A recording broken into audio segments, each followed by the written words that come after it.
Welcome to my channel. আমি doctor Chandrakant. আজ আপনাদের স্ট্রবেরি নামক একটা ফলের কী কী বেনিফিটস, কী কী উপকারিতা সেটা আজকে আলোচনা করব। এই স্ট্রবেরি ফলটি এখন বাজারে খুব ইজিলি পাওয়া যায়, তো এটা খেলে আপনাদের কী কী উপকার হবে তো সে বিষয়ে আলোচনা করব। চ্যানেল নতুন, চ্যানেল সাবস্ক্রাইব করবেন। চলুন শুরু করা যাক। তো স্ট্রবেরি হচ্ছে একটা পুষ্টিকর ফল যেখানে ভিটামিন সি, অ্যান্টিঅক্সিডেন্ট, ফাইবার রয়েছে ভরপুর। এই ফলটি আমাদের হজম শক্তি বৃদ্ধি করে, রোগ প্রতিরোধ ক্ষমতা বাড়ায়, এছাড়াও হৃদরোগের ঝুঁকি কমায়। এবারে আসুন দেখে নিই স্ট্রবেরির প্রধান উপকারিতাগুলি, প্রধান বেনিফিটসগুলি কী কী।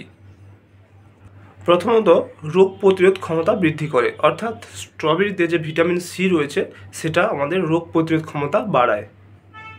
এরপর হচ্ছে হজম শক্তি বৃদ্ধি করে, অর্থাৎ ফাইবার সমৃদ্ধ হওয়ায় স্ট্রবেরি আমাদের হজম শক্তি বৃদ্ধি করে, এছাড়াও কোষ্ঠকাঠিন্য কমায়।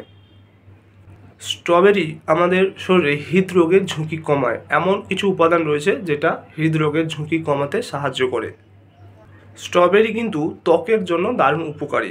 এর মধ্যে রয়েছে যে ভিটামিন সি এবং অ্যান্টিঅক্সিডেন্ট, যেটা ত্বককে সুস্থ রাখতে এবং ত্বকের বলিরেখা দূর করতে সাহায্য করে।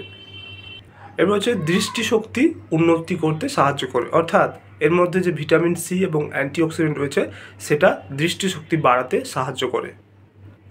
এই স্ট্রবেরিতে কম ক্যালোরি রয়েছে এবং বেশি ফাইবার রয়েছে, যে কারণে এটি আমাদের ওজন কমাতে সাহায্য করে। স্ট্রবেরি আমাদের রক্তে শর্করার মাত্রা নিয়ন্ত্রণ করতে সাহায্য করে, তাই যাদের ডায়াবেটিস বা সুগার রয়েছে তারা এই ফলটি খেতে পারেন। এটি রক্তে শর্করার মাত্রা নিয়ন্ত্রণ করে। তো আজকে জানলেন যে স্ট্রবেরিতে কোন কোন ভিটামিন রয়েছে এবং কী রয়েছে, এবং স্ট্রবেরি আমাদের কীভাবে সাহায্য করে, এটি খেলে কী কী উপকার পাওয়া যায় আজকে সেটা জানলেন। তো আজকের ভিডিও এই পর্যন্ত। চ্যানেল নতুন, চ্যানেল সাবস্ক্রাইব করবেন, ভিডিওটিকে লাইক করবেন। Thank you for watching.